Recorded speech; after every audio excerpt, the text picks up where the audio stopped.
Seminggu lalu, berita atau media sosial dihebohkan dengan seorang suami bernama Tarsum itu tega memutilasi istrinya sendiri. Bahkan dagingnya itu dan sempat ditawar-tawarkan ke lingkungan sekitar. Nah, kemudian Tarsum ditangkap oleh anggota Polres Ciamis. Setelah dilakukan pemeriksaan, kemarin terdengar kabar, saya membaca berita bahwa Tarsum diindikasikan mengalami gangguan kejiwaan. Nah, jika pelaku tindak pidana dalam hal ini Tarsum mengalami gangguan jiwa, apakah bisa dipidana?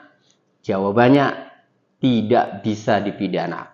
Apa dasar hukumnya? Dasar hukumnya adalah pasal 44 ayat 1 Kitab Undang-Undang Hukum Pidana atau KUHP yang berbunyi bahwa barang siapa melakukan perbuatan yang tidak dapat dipertanggungkan kepadanya karena jiwanya cacat dalam pertumbuhan atau terganggu karena penyakit, tidak dipidana. Kemudian pasal 44 ayat 2 KUHP. Jika ternyata perbuatan itu tidak dapat dipertanggungkan kepada pelakunya karena pertumbuhan jiwanya cacat atau terganggu karena penyakit, maka hakim dapat memerintahkan supaya orang itu dimasukkan ke rumah sakit jiwa paling lama 1 tahun sebagai waktu percobaan. Baik pasal 44 ayat 1 maupun pasal 44 ayat 2 ini sama saja. Kalau pelaku tindak pidana mengalami gangguan jiwa, itu tidak dapat dipidana. Namun tetap harus hati-hati apakah pelaku tersebut benar-benar mengalami gangguan jiwa atau tidak. Nah, kalau sesuai ketentuan pasal 44 ayat 2 KUHP, di sini diatur bahwa jika ternyata perbuatan itu tidak dapat dipertanggungkan kepada pelakunya karena pertumbuhan jiwanya cacat atau terganggu karena penyakit, maka hakim dapat memerintahkan supaya orang itu dimasukkan ke rumah sakit jiwa paling lama 1 tahun sebagai waktu percobaan. Jadi, tidak dibebaskan begitu saja. Namun dalam ketentuan pasal 44 ayat 2 ini harus dimasukkan dulu ke dalam rumah sakit jiwa selama 1 tahun sebagai waktu percobaan. Apakah pelaku tindak pidana tersebut benar-benar mengalami gangguan jiwa atau tidak. Nah, kita lihat apa yang sudah dilakukan oleh Polres Ciamis terhadap pelaku Tarsum yang diduga mengalami gangguan jiwa ini. Saya baca dari berita Kompas tanggal 8 Mei 2024. Berita ini berjudul Tarsum dikirim ke RSJ Cisarua Bandung. Sempat tanya istrinya di mana. Dalam berita Kompas.com ini bahwa dari 2 kali pemeriksaan kejiwaan Tarsum, pembunuh istrinya di Ciamis terindikasi gangguan jiwa. Namun polisi belum berani menegaskan hal tersebut karena menunggu hasil pemeriksaan pihak terkait. Kini Tarsum sudah dirujuk ke Rumah Sakit Jiwa RSJ Cisarua Bandung. Dokter kejiwaan dari RSUD Ciamis diketahui sudah memeriksa pelaku di sel tahanan Polres Ciamis Senin dan Selasa 7 Mei 2024. Kasat Reskrim Polres Ciamis AKP Joko Prihatin menuturkan dari pemeriksaan kedua ini, diagnosis menunjukkan bahwa pelaku memang mengalami depresi. Sedangkan kategori depresinya termasuk berat atau tidak belum dapat dipastikan. Ungkap AKP Joko dikutip dari Tribun Jabar Rabu 8 Mei 2024. Melihat dari hasil diagnosis tersebut, Tarsum alias TS bakal dirujuk ke Rumah Sakit Jiwa atau RSJ Cisarua Bandung. Di RSJ tersebut, pelaku akan observasi lebih lanjut selama 14 hari. Pelaku akan dirujuk di RSJ Bandung selama 14 hari ke depan. Itu juga setelah disetujui oleh Rumah Sakit Umum Daerah Ciamis hari ini, tambahnya.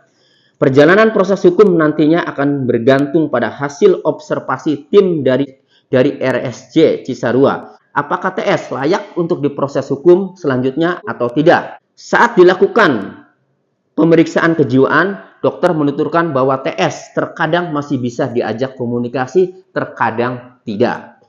Meski kondisinya stabil, pelaku sempat menanyakan keadaan keluarganya, termasuk istrinya yang sudah oleh TS. Kata dokter, tadi itu pelaku sempat menanyakan keadaan keluarga seperti istrinya di mana, ujar Joko. Joko juga menuturkan apakah TS sadar atau tidak saat melakukan pembunuhan perlu observasi lebih lanjut. Jadi soal keadaan pelaku dalam keadaan sadar membunuh istrinya itu kami belum bisa pastikan. Perlu observasi selama 14 hari ke depan. Tegasnya. Itu. Nah, jadi pendapat saya mengacu kepada pasal 44 ayat 2 KUHP, di mana meskipun pelaku mengalami gangguan kejiwaan, maka tidak semudah itu dibebaskan dari tanggung jawabnya.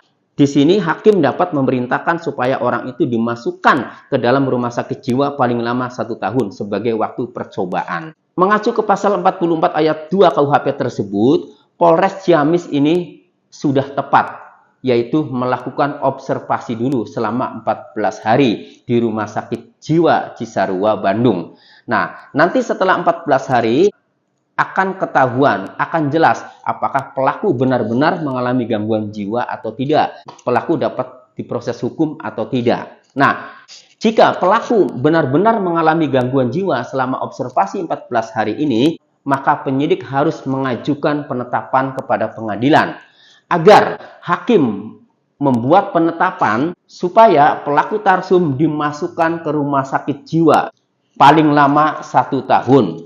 Ya, terserah hakim menetapkannya berapa, apakah 3 bulan, apakah 6 bulan, apakah 9 bulan, atau 1 tahun. Yang jelas paling lama itu 1 tahun. Sebagai waktu percobaan, guna memastikan supaya tidak ragu, apakah pelaku tarsum itu benar-benar mengalami gangguan jiwa atau tidak.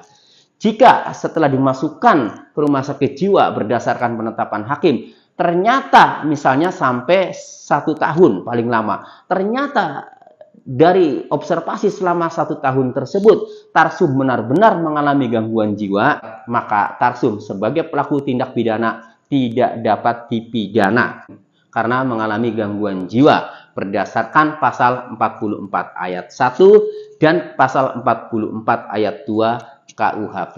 Demikian, semoga bermanfaat.